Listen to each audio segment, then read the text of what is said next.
আমার লাস্ট কয়েকটা ভিডিওতে দর্শকদের অনেক অনেক রিকোয়েস্ট এসছে, তার মধ্যে একটা দুইটা পড়ি।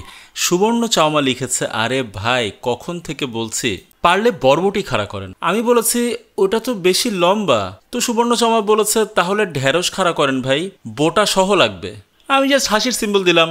আবার অপূর্ব অ্যালেক্সাস গোমেজ নামে একজন ভাই বলেছেন, লনি ভাই অনেক কিছুই তো খাড়া করলেন, ঢেঁড়স খাড়া করে দেখান। শুধু উনারাই না, আরও অনেক অনেক রিকোয়েস্ট এসেছে ঢেঁড়স খাড়া করার ব্যাপারে। তো চলুন খাড়া করি ঢেঁড়স। আর এরকম আরও ভিডিও পেতে ডক্টর লনি পেজে ফলো দিয়ে রাখুন।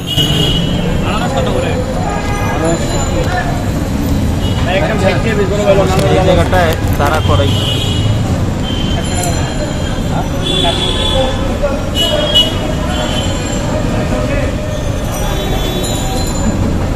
দাঁড়া আছে।